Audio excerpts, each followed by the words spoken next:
Class 9 का जो chapter 7 में त्रिभुज है उसका क्वेश्चन हम लोग प्रश्नावली 7.2 को सॉल्व कर रहे थे।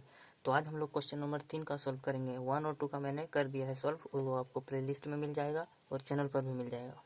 तीसरा नंबर क्वेश्चन हमें क्या पूछ रहा है कि ABC एक समद्विबाहु त्रिभुज है। समद्विबाहु त्रिभुज किसको कहते हैं? यानी ऐसा त्रिभुज जिसका दो बराबर भुजा होता है, दो भुजा आपस में बराबर होता है। इसमें क्या है, AC और AB बराबर है, AC जो है और AB जो है ये दोनों आपस में बराबर है। और शीर्ष लंब यानी कि ये जो लंब गया है और शीर्ष से ये किनारा है, तो शीर्ष से जो लंब आया है उसको शीर्ष लंब कहते हैं, जो कि BE और CF है। तो B शीर्ष से जो लंब गिरा है E पर उसको BE बोला गया है और C से F पर गिरा है उसको CF। तो हमें यही सिद्ध करना है कि ये शीर्ष लंब बराबर है, यानी कि हमें सिद्ध करना है कि BE बराबर है CF के। तो वो कैसे होगा? तो हमें कोई ऐसा त्रिभुज दो ठो लेना पड़ेगा जिसमें हमारा BE और CF भी आ रहा हो और हमें कोई ऐसा सर्वांग समता नियम जो हम लोग लगाएं ताकि वह सर्वांग सम भी हो जाए, तभी ना CPCT से इसको हम लोग बराबर कहेंगे दोनों इसका शीर्ष लंब को। तो हम लोग सबसे पहले देखते हैं कि इसको सॉल्व कैसे करना है। तो सबसे पहले लिखते हैं कि दिया क्या क्या है। ABC एक समद्विबाहु त्रिभुज है। यहाँ पर अर्थात करके हम लोग लिख देंगे कि इसमें जो हमारा बराबर भुजा है वो है AC और AB, क्योंकि हम लोग जब सॉल्व करेंगे इसको सिद्ध करेंगे सर्वांग सम, तब हमारा यही यूज होगा इसमें, ठीक है। उसके बाद हम लोग यहाँ देखते हैं कि शीर्षलंब जो हमारा है ये तो बराबर करना, यानी कि यही हमें सिद्ध करना है। तो लिखेंगे सिद्ध करना है। तो सिद्ध करना है हम लिखेंगे कि BE जो है वो बराबर है CF के। प्रमाण। अब प्रमाण में हम लोग वो सारी चीज़ों को लिखेंगे जिसका उपयोग करके हम लोग दो त्रिभुज को सर्वांगसम करेंगे। तो कौन सा ऐसा दो त्रिभुज हम लोग लेंगे जिसमें BE और CF आएगा? तो हम लोग यहाँ दिमाग लगाते हैं। ये चीज़ आपको दिमाग लगाना ही पड़ेगा चाहे कोई भी क्वेश्चन हो, ठीक है। वैसे तो एग्जाम में आपको रिपीटेड क्वेश्चन ही देगा, मतलब जो बुक में है वही क्वेश्चन देगा, वैल्यू वगैरह सब सेम ही दे देता है, चाहे वो कोई भी क्लास हो, 9, 10, 11, 12 जितना भी NCERT बुक है ना, इसी से क्वेश्चन आपका आता है एग्ज़ाम में, बोर्ड एग्ज़ाम में चेंज नहीं करता। बहुत कम चांस है, यदि उसको हार्ड सेट करने का रहता है क्वेश्चन ना, तो वो सिर्फ ज़्यादा से ज़्यादा वैल्यू को चेंज कर देता है, ठीक है। तो हम लोग इसको सॉल्व करते हैं। और हमारा जो तीसरा नंबर क्वेश्चन है और चौथा नंबर क्वेश्चन है वो दोनों एक ही तरह का बनेगा, क्योंकि आप लोग देख रहे होंगे कि इसमें जो आकृति बना हुआ है वो 4 नंबर में भी सेम ही बना है। बस उसमें थोड़ा सा प्रूफ करने वाला जो सिद्ध करने वाला है ना, यही थोड़ा सा उसमें अदला बदली कर दिया है। फिलहाल हम लोग इसको बनाते हैं, इसी के जैसा वो भी बन जाएगा। वो आप लोग प्रैक्टिस एक बार जरूर कीजिएगा इस वीडियो को देखने के बाद, ये वाला क्वेश्चन सॉल्व करके देखने के बाद, ठीक है। तो प्रमाण में हम लोग लिखेंगे दो त्रिभुज। तो दो त्रिभुज हमारा कहाँ से लेना है वो मैं बता देता हूँ एक बार। तो हम लोग ऐसा करेंगे कि एक त्रिभुज ले लेंगे AEB, ठीक है, AEB लेंगे। अच्छा, इसको हम लोग मैंने क्यों लिया वो मैं आपको बता देता हूँ। सबसे ज़रूरी यही है कि हम यही वाला काहे ले रहे हैं इसको, AE और B, और इसको ले लेंगे AFC, ठीक है। तो AEB हम लोग इसलिए लिए, देखो ध्यान से देखना, ठीक है।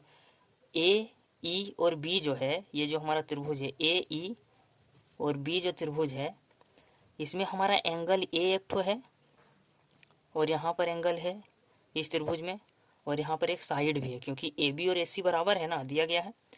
तो हम लोग एंगल साइड का उपयोग करेंगे, ठीक है। तो सबसे पहले हमें एक एंगल मिल गया, ये वाला राइट एंगल 90 डिग्री जो होता है लंब, तो ये हमारा एक मिल गया एंगल। और ये जो एंगल A है ना वो उभयनिष्ठ हो जाएगा दोनों में, क्योंकि यहाँ से ही ये भी लेंगे AFC। तो ये वाला जो त्रिभुज है इसमें हमारा जो एंगल ये है और AEB में जो हमारा एंगल ये है, दोनों एक ही है, यानी उभयनिष्ठ हो गया। अभी तक जो हम लोग जितना भी क्वेश्चन बनाए थे उसमें साइड हमारा उभयनिष्ठ होता था, लेकिन इसमें एंगल भी हो गया। एक दो क्वेश्चन में एंगल भी उभयनिष्ठ हुआ है, तो इसमें एंगल हो रहा है, ठीक है।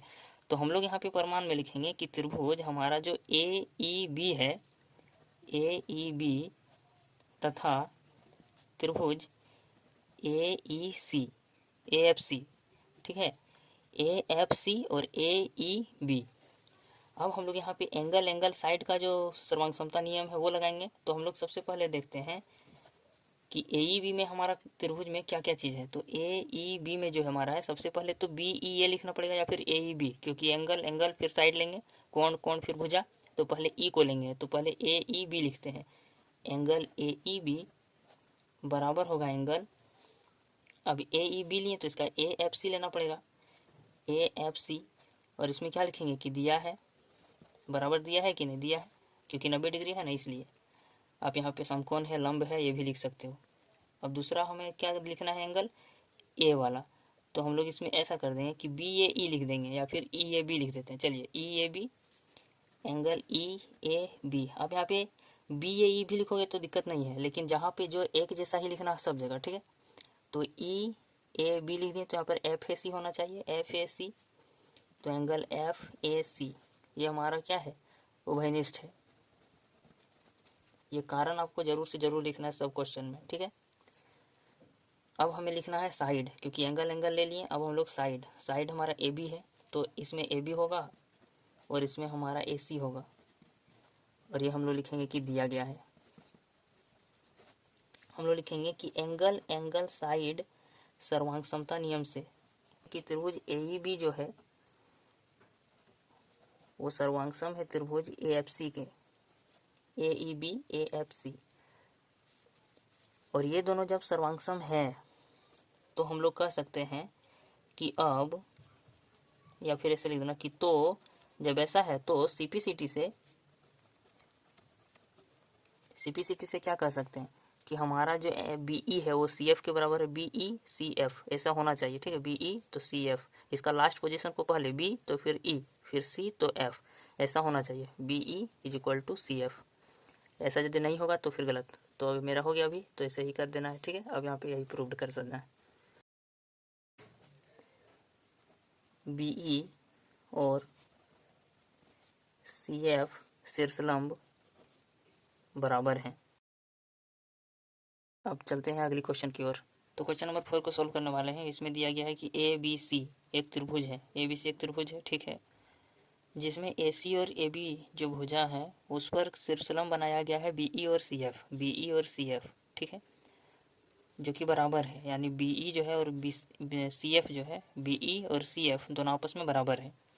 तो दर्शाइए कि त्रिभुज ए बी ई और ए सी एफ इन दोनों त्रिभुज को क्या करना है, सर्वांगसम, और ए बी बराबर ए सी करना है सीपीसीटी से, उसी से होगा ए बी और ए सी, ए बी और ए सी यहीं से सीपीसीटी लग जाएगा, लेकिन पहले इसको सर्वांगसम करना पड़ेगा।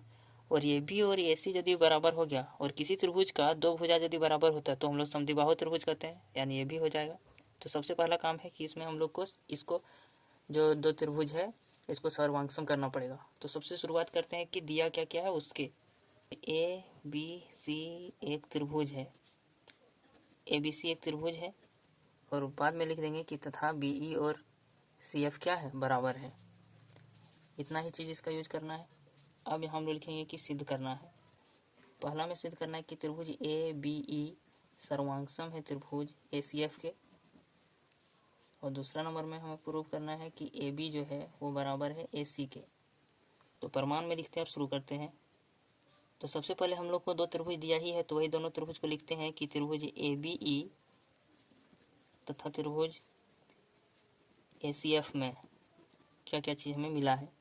तो ए बी ई जो है ए बी ई, तो ए एंगल इसमें आ रहा है और ये एंगल एक तो एंगल ई पर आ रहा है जो कि 90 डिग्री है, और ये भुजा बी ई जो है वो बराबर है, यानी एंगल एंगल साइड हम लोग लगाएंगे। अब देखते हैं कि अगला जो त्रिभुज है ए सी एफ उसमें ये सब है क्या, ए सी एफ, तो ये तो कॉमन हो जाएगा एंगल, क्वेश्चन नंबर 3 के ही जैसा है, ठीक है।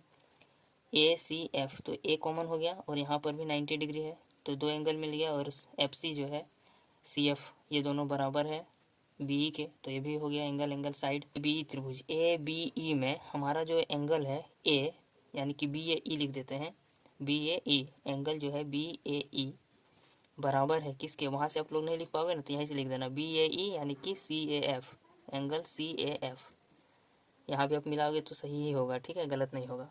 अब हमें फिर से एक एंगल लेना है, और फिर कौन सा एंगल लेंगे, बी ए बी ई त्रिभुज में, ए बी ई त्रिभुज में क्या लेंगे, अब हम लोग लेंगे ए ई बी, ए ई बी। अब इसका भी एंगल यहाँ से आपको यदि दिक्कत होता है लिखने तो आप यहीं से लिख लेना, क्योंकि अल्टीमेटली इसको सर्वांगसम तो करना ही है, ये किताब में दिया है तो ये सर्वांगसम होगा ही, ठीक है।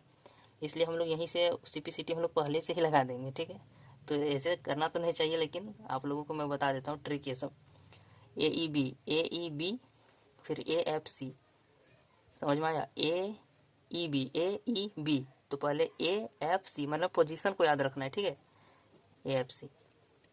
उसके बाद अब हमें एक तो साइड लेना है, साइड हमारा बी ई और सी एफ, तो कब से मैं बोल रहा हूँ, तो इसमें दिया है बी और C F, B E B भुजा को ए बी ई त्रिभुज के ही अंदर लिखना है, ठीक है, इसको अल्टा पल्टा नहीं कर देना, बी ई और सी एफ, तो ये भी बराबर हो गया। अब इसमें अच्छा रीज़न किसी में नहीं दिया, सबका रीज़न लिखना पड़ेगा, कारण कि BAE और CF कैसे हुआ। तो ये क्या है, उभयनिष्ठ है। उभयनिष्ठ कौन है, AEB और AFC क्या है, ये हमें दिया गया है। शीर्षलंब बोला है कि नहीं, शीर्षलंब है, यानी पहले ही बोल दिया है। और लंब जो होता है वो 90 डिग्री का होता है, तो बराबर है। अब BE और CF जो है, BE और CF ये क्या है, भी दिया गया है, दिया है। अब हम लोग लिखेंगे कि अतः एंगल साइड सर्वांग समता नियम से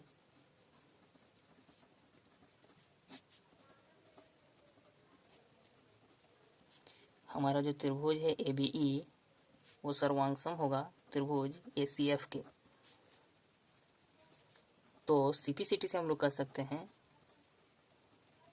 कि हमारा जो AB भुजा है वो बराबर होगा AC के, क्योंकि यहाँ पे CPCT क्या बोलता है कि corresponding parts of congruent triangles, यानी कि दो जो कंग्रुएंट है, यानी कि सर्वांगसम जो दो त्रिभुज है आपका, त्रिभुज नहीं, तो यहाँ पर उसका जो AB है, AB साइड AC साइड के बराबर होगा, BE साइड CF के बराबर होगा, तो ये भी हमारा AC होगा। ठीक है, तो हम लोग इसको लिख दिए। अब यहाँ पे हम लोग प्रूव कर देना है। अतः त्रिभुज ABC एक समद्विबाहु त्रिभुज है। आशा करते हैं कि आप लोगों को समझ में आ गया होगा और मैं जो बताता हूँ समझ में आता होगा। यदि समझ में आता है तो पता ही है क्या क्या करना है आप लोगों को।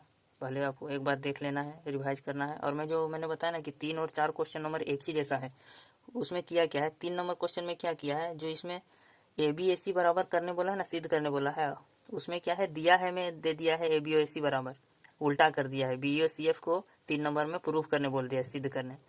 ठीक है, तो यही थोड़ा सा चेंज किया है, बाकी बात पिक्चर जो है दोनों का सेम ही है।